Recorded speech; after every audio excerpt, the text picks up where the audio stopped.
saw our sisters here singing, I almost forgot. I thought I was in Wamanyoro. Nasikia ile Kikuyu yenyewe hapa Amerikani. And then I felt very proud that our people have traveled all over the world. And they are proud to be who they are. And they really believe in their heritage. And singing their own songs in foreign land. I feel a very proud leader when I go around and I find our people proud about their identity and their origin. I want to say, Bishop, ourselves, we are great beneficiaries of God's mercy and favor. And since we arrived in Seattle Thursday, we have seen a lot of love by the people of Kenya. They have really welcomed us and shown us great love and affection. And we really feel at home, away from home.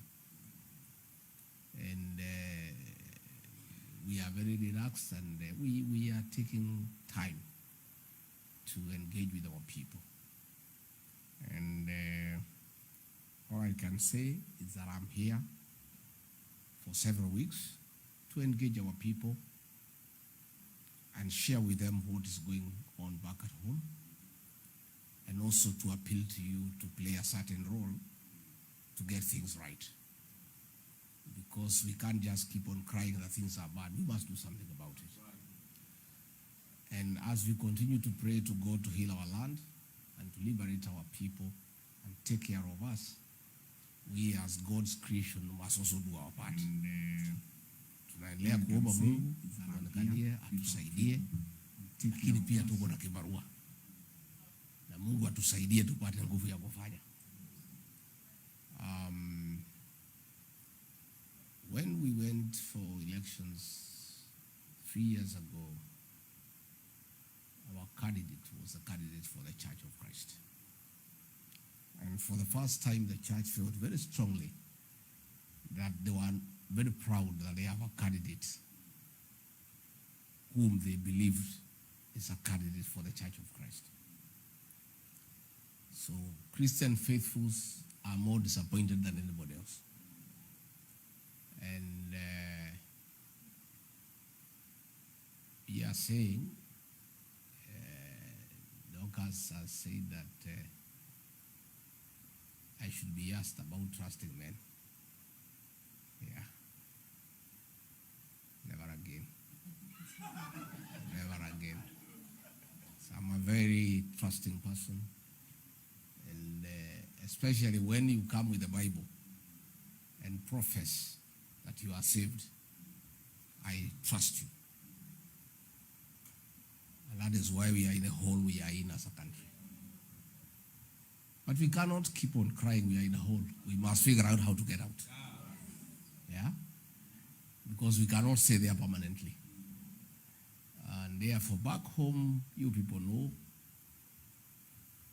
the country is on economic decline. And the people in diaspora know more than anybody else because you support many people back home. Shopping, medicine, hospital bills. So you know. And if you want to know how the economy is performing in Kenya, forget about economic surveys. Or economic growth 5.6, or I don't know, inflation 3%. Ask the diaspora people. They will tell you whether the economy is growing or on its decline. The shopping they were doing for their mothers for 10,000 3 years ago, now they are doing at 100,000. True or false? True. And that's all you need to ask people here in America, how we are doing as a country. We have a serious economic crisis. The public debt is out of proportion. There is no money in circulation. Pending bills have not been paid. The cost of living is beyond the reach of the ordinary Kenyan, and everybody is crying. The education system has broken down. All of us, and many of you here, are beneficiaries of HELP, Higher Education Loans Board. The has been put aside and brought a mongrel of some model that is not working, and many of our students are at home. Mwai Kibaki, the celebrated third president of the Republic of Kenya, gave us free education. That has been put aside. Many students are at home. The health system has crumbled. You know, they brought something called SHA and SHIF. And it's just a concoction of corruption. The NHIF that was working needed 800 million to model it in a working formula. But he decided, because they want to make money, to bring something called SHA at a cost of 104 billion shillings. And most of that money is for corruption. But the worst of all is the gross violation of human rights. That is where nobody can believe it. That this is a man who said he's a Christian, he was in church every Sunday. Except today he did not go. I'm told he is having migraine, headache, because of the way people are crying. That president can say, go and shoot people in the leg. You know, it's a hate of recklessness. 3 weeks before, the minister called Mukomen said, shoot to kill. And then a guy called Nelson Koech, he's a chairman of the Committee of Parliament for Defense and Foreign Relations that take care of the defense, National Intelligence Service, and the Foreign Service, says, no. President, you are wrong. How can you tell them to shoot in the leg? They should shoot to. That is the situation we are having in the country. Young people, the Gen Zs, have been abducted and killed. A special squad of 101 run by the National Intelligence Service is the one that is responsible for those killings. I was just being told this morning, hundreds of young people from Gong and Kiserian are in hospital with gunshot wounds. You know, other than the 38 they are saying are dead, there are more than 38, and there are hundreds who are shot. So we have a serious problem back at home. And as we ask you to pray for our country, we also must do something about it. And we must have change. And nobody wants change unconstitutionally. Nobody wants to overthrow the government, and nobody wants to do that, and it's not necessary. We want change through the ballot on the 10th of August, 2027. And I've made a special appeal now to the Gen Zs. And I've told them, my children, we need you around to effect this change. And you cannot effect it when you are dead, or when you have been shot in the leg and you are crippled. I've asked the Gen Zs now to stop it. They have made their point. Because if they go to the streets, the orders to kill them are already out.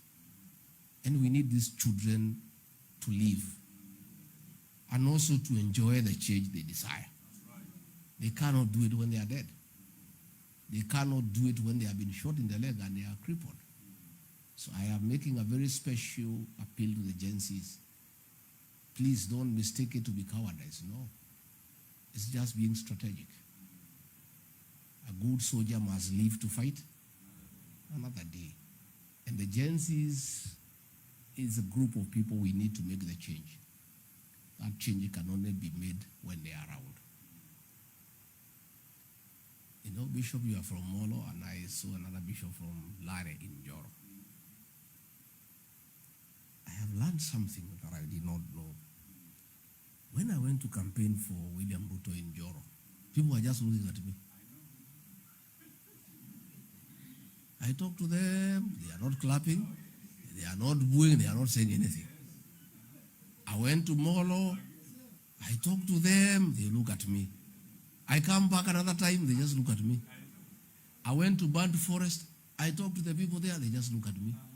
I went to Kitale, I look at them, and I talk to them, they just look at me. And I was persuading them, oh, this is a good man. So mzee mmoja akaniuliza, unajua hii mtu vizuri? Sema yes. Okay. Have you ever lived with him? No. Okay. When the votes were cast, the Mount Kenya people in Molo, in Joro, in Lucy and Gishu, in Trans Nzoia did not vote for William Ruto. They didn't. And I didn't know and I kept on wondering. I went to Joro 9 times, to Kehingo, to Lare, to Maunarok. I talked to them, and people were just looking at me, and they say nothing. What they knew is what I know now. What has happened, Bishop, is that the business of 207, of coining 40 verses 1, was not finished.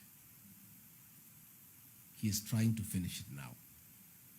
And I'm so happy the people of Kenya have refused. Completely.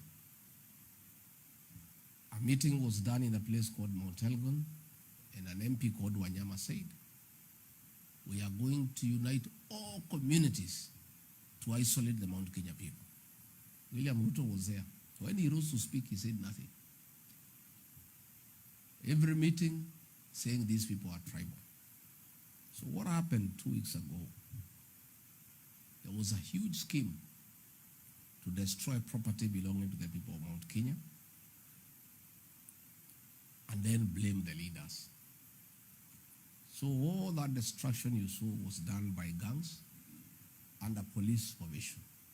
In Meru, a video has come showing the police themselves are the one who burned Maguda supermarket.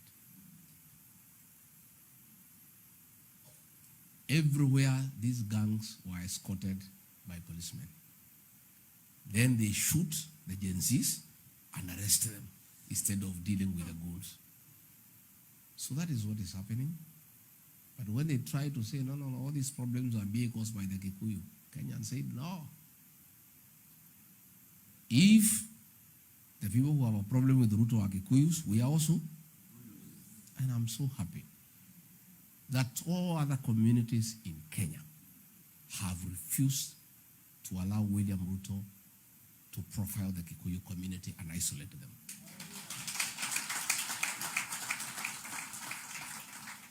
So what is going on in Kenya is actually persecution of one community. Destroy their businesses, blame their leaders, arrest innocent people.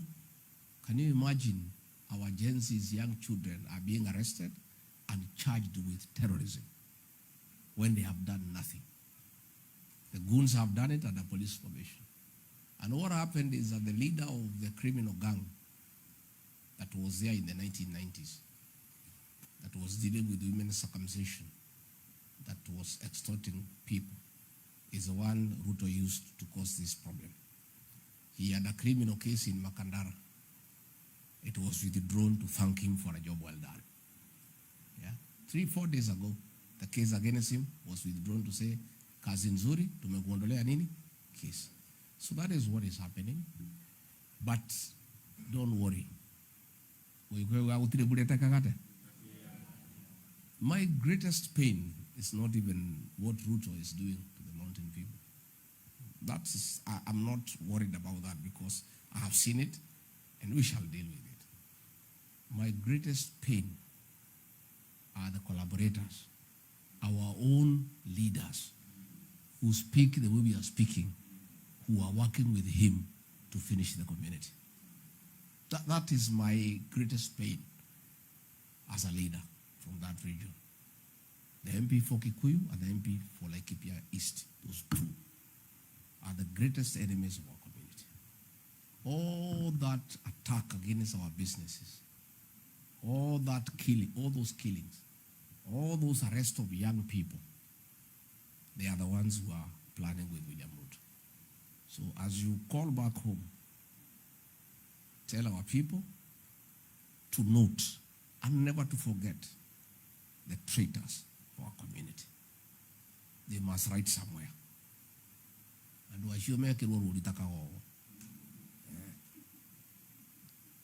Wakinya hado tukotor mali yago tuko meke wo bugi gigo.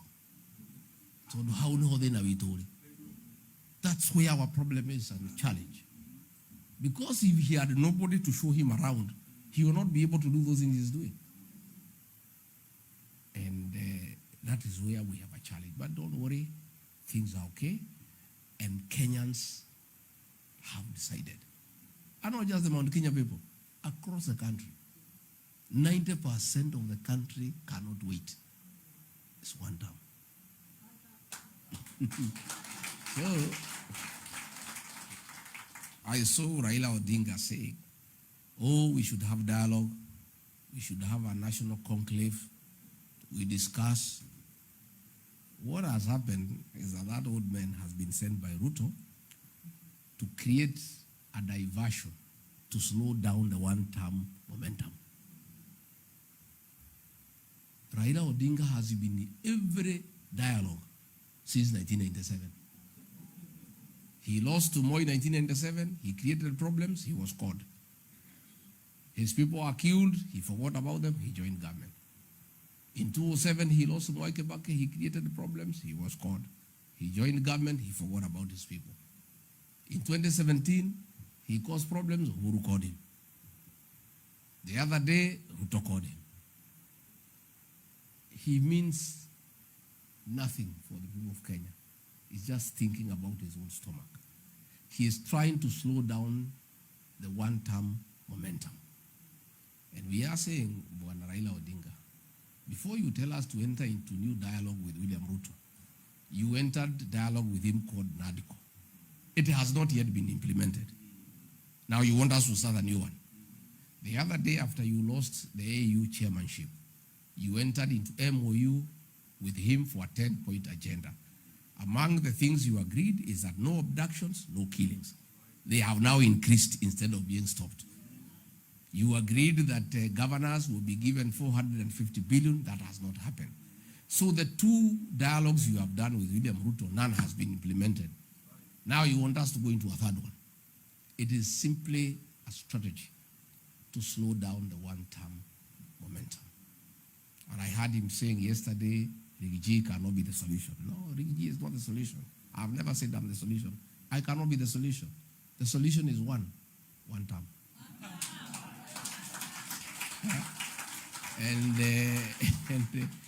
And you cannot stop it.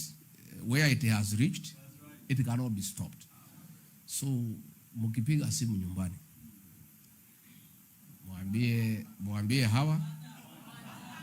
That is the solution. Number two, to mark the traitors, the betrayers of our people, the ones who are joining William Ruto to persecute our community. But I'm so happy with our cousins and our in-laws. I want to tell you, nobody can ever again isolate the Kikuyu. The other Kenyans have said no. These Kikuyus are good people. They are hardworking. They are nice people. They elected William Ruto. He is not one of their own. They are the ones who drive the Kenyan economy. Why do you want to isolate them? So I want to assure you, I have looked for many friends. Makuzo? Wengi sana. Tuko sawa. We are good. We are okay. I can tell you that the attempts of William Ruto to isolate the community will not work. All Kenyans are united in one purpose and will be able to work together. So finally, good people, stay united. Yeah? Love one another. You are far away. You cannot afford to walk alone.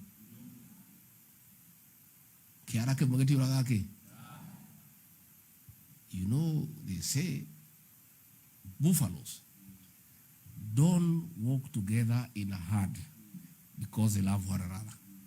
It is the danger of walking alone. If you go to the Masai Mara during the migration, those wild beasts, they move in a herd. And when the lions come, they actually fight them. And the lions keep off. Along the way, one of them gets hurt and slows down. And the others cannot wait, it is left behind. Within 5 minutes, imechukuliwa imekuwa nini? Please never walk alone. Especially when you are far away in this land. Please stay together. Hold each other's hand. If one of you has a challenge, let it be a challenge for everybody. I'm so happy about the chairman of the community, what you are doing. When our people get into problems, munashikana, munasaidiana. But otherwise, don't worry, we have a beautiful country. These little challenges itaisha. Nyinyi mkae hapa. Na msikuwe na haraka ya kurudi. Sababu sasa pale tuko na shida mingi. We would want people to join you here kama inawezekana. So if you have a job here, please keep it. Keep it. Kule kwetu hakuna. Kama uko na kazi uchunge tafadhali. And of course, mkumbuke watu ya nyumbani. Mkipata kitu kwa simu titi inasaidia.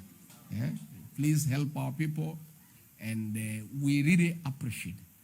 I said yesterday, in the 70s, number one foreign exchange earner for our country was coffee.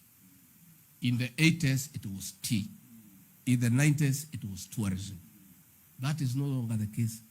Number one foreign exchange earner for our country are diaspora remittances to our country.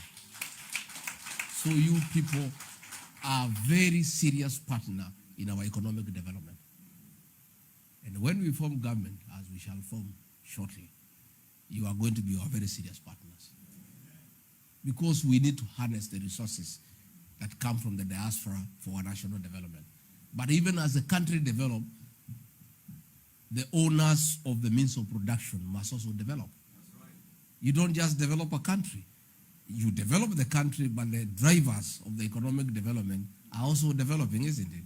And that is why we continuously must have engagement with the diaspora people. Like William Ruto, because I was there, cheated the diaspora people. That when he becomes president, he'd give them positions in the embassies. Kufika pale, akaruka.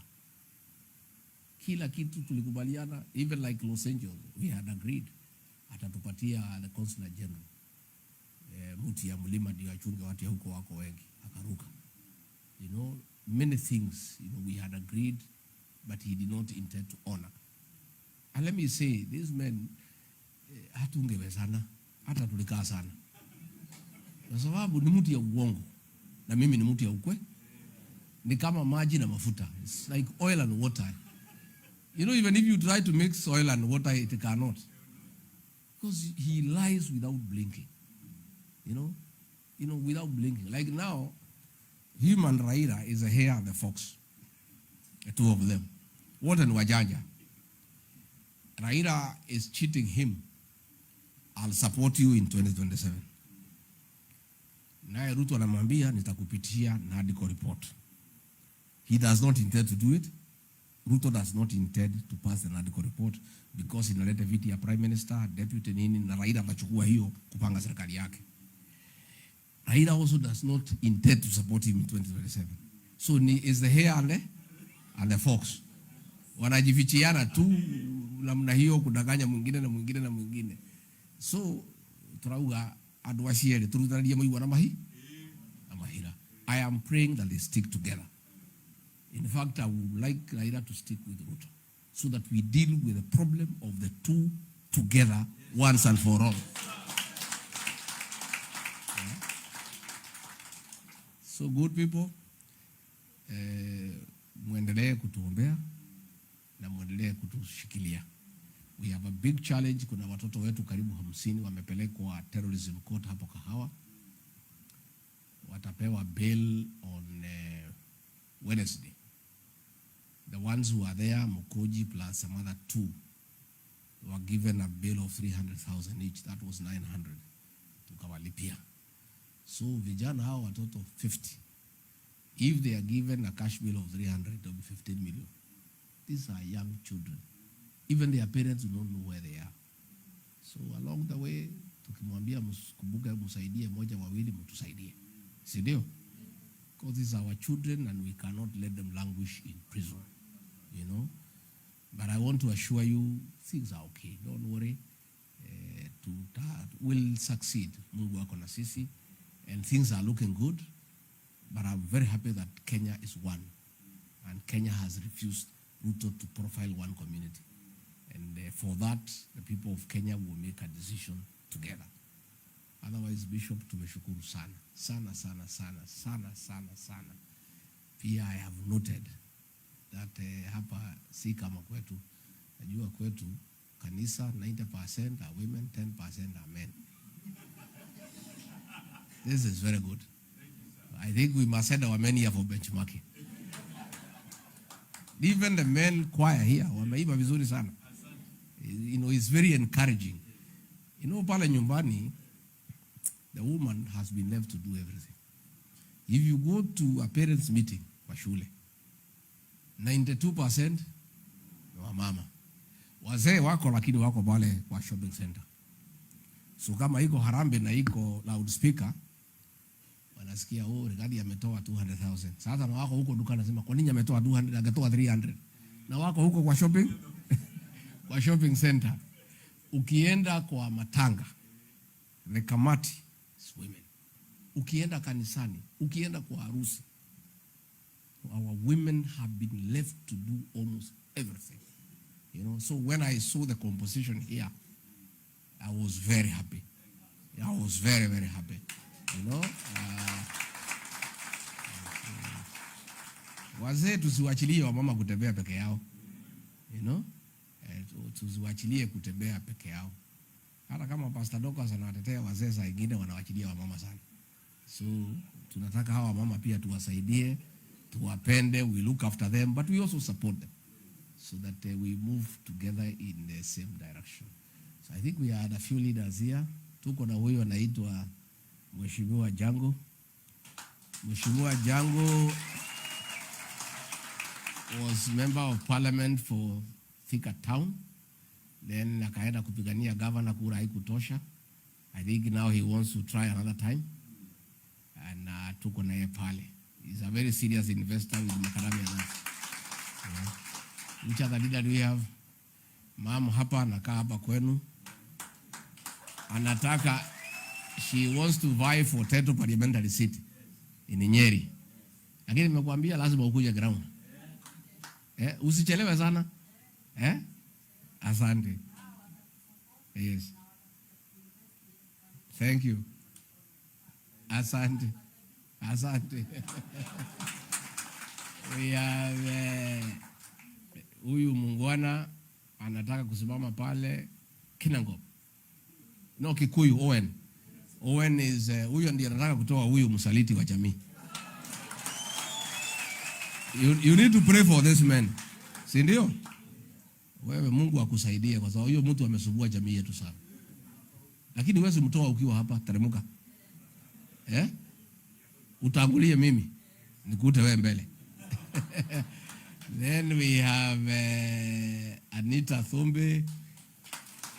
Anita Thombe is nominated MCA in Nyeri County Assembly. She is aspiring to be the women rep for Nyeri.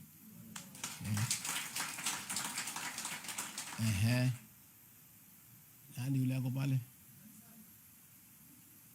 Macho yangu na nifeel kidogo. Yes, Ikanyi huyu. Tumetoka naye mbali sana. Tulikuwa pamoja University of Nairobi 1985 to 1988.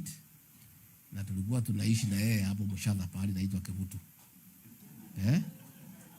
Asa amekuwa tajiri, ni mtu ya kucheza golf hapa America. So in fact I could not recognize you properly. Tumekuwa na yeye, we have been friends for many years. Are you coming back home as well? Yes. Ndio. Haya kuja. So tumeshukuru sana. Tukifika nyumbani tusalimiane. Mtakuja kutembea Monyoro? Mtakuja siku gani watu ya Amerika? Or December? Otherwise we want to say how happy we are. We feel loved. We feel a lot of love and affection. We are having a good time. And we look forward to continue meeting and engaging. But I thought I needed to brief you what is going on at home, isn't it? But things are okay. Don't worry. Mambo itakuwa sawa. Thank you very much. Hallelujah. Let's stand up. Let's give a standing ovation. Amen. If you have any question, kuna baraza ingine mnaweza. Deputy President is here to stay. So please attend those other meetings because I was there for the breakfast and there's a lot of knowledge that are gathering from him. Bwana Successor, the Deputy President, we love you very much. You can have a seat. Yes. Tumaliza ibada yetu ya mchana wa leo.